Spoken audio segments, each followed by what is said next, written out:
So, today we're going to talk about working extra on a health and care visa. Now, prior to February 2023, there was generally a cap on how many hours you could work within a week. This means extra hours on top of the whatever you have been contracted for.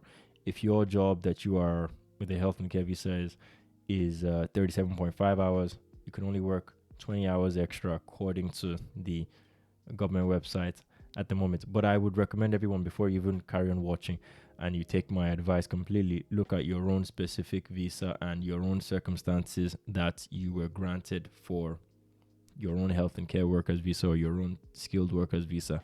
But currently, that mark was generally around 20. It was not around, it was 20 hours a week. You were only permitted to work extra 20 hours. However, that cap has now been lifted if you are on a health and care worker visa and your job that you are about to do is the same as whatever you were doing on the health and care workers visa, or it is within the health and care workers visa. And there's a specific circumstance if it's also on an occupation shortage list, which we'll have a look at today. But the idea of this video is to tell you that there's been some changes as of February 2023. I'm already late to make this video anyway, but these changes are going to last from about February 2023 all the way to August 2023, where it will be reviewed and then they'll determine if they're going to carry on with that thing. So let's begin.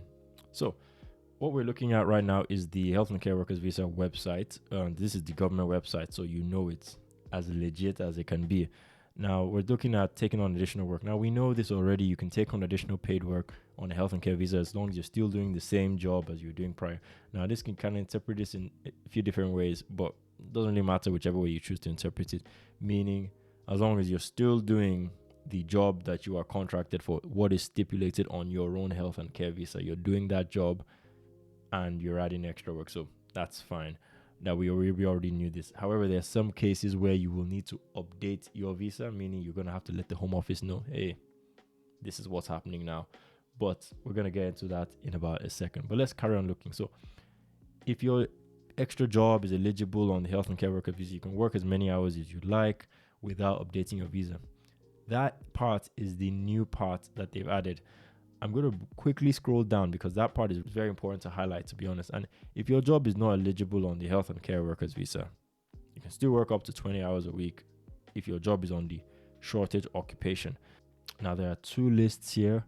Obviously, one is the healthcare and education shortage occupations. The other is all other shortage occupations. Really a hard word to say, shortage.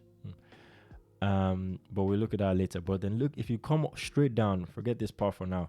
Working after 27th of August 2023, you will only be able to do up to 20 hours paid work without updating your visa. The job will either need to be in the same occupation code as this, and the same level main job, or in the shortage occupation.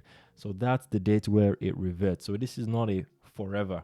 And depending on when you're watching this, if you're watching this after 27th of August, it's not up to date basically. But as of now, March 2023, it is currently valid for this next 6-month period. But if you go back to it, so that's what I wanted to highlight quickly. It's now so it's a free for all. You can go crazy, whatever your trust, your own hospital, your own occupation, your own job, your care company tells you can work. You can go crazy right now. As long as you're following these and it's still in the same job, you still have your own legal health and care workers visa, and it's clearly what is said on the government website until 27th of August. My suspicion is that at the 27th of August, they will review this and then see, are we carrying this on or are we not? And I'll give you my thoughts at the end, but let's come back to this very briefly. Now, updating your visa. You will need to update your visa if you are going to either get a job that is not eligible health and care workers visa job or in a shortage occupation, or you want to work more than 20 hours in a job in a shortage occupation that is not eligible for health and care worker visa. So if you want to work 20 hours more, you're going to have to update your visa basically. If you're working under that, you're all right generally.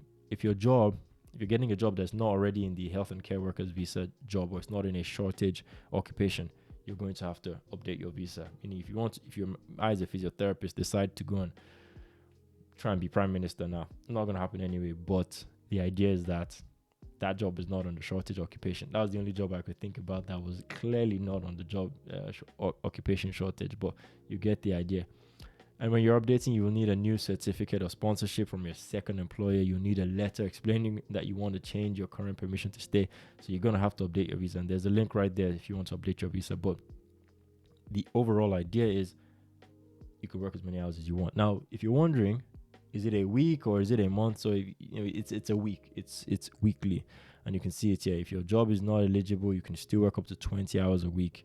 So it's weekly, and if you're not sure if it's still weekly, you can click on one of these links and it takes you to another.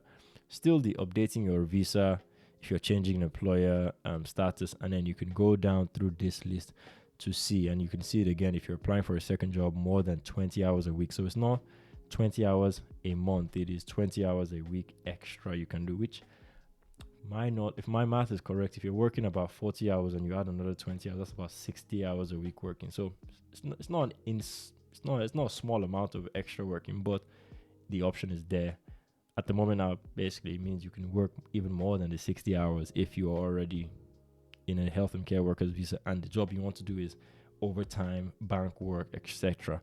As long as it falls in this criteria, there is really no reason why you can't work extra currently. So hope that was helpful. I won't rant anymore. Actually, I will rant very so slightly. I think they're doing this because there's huge shortages in healthcare staff. There's health and social care specifically across England, especially in certain areas where the inequality is just really, really high. So I think this is a way that they can try and see if that can help combat some of these shortages by allowing people who are already here work more. I think it's all right. I don't think it's a bad thing. I think it's quite a good thing.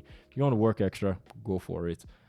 Just make sure you don't burn yourself out by trying to cram in as many hours. But I do understand that some people need to work these extra hours, not from they want to, but kind of they have to. So the option is there. Just make sure from that 27th of August, you come back to the government website to see if anything has actually changed.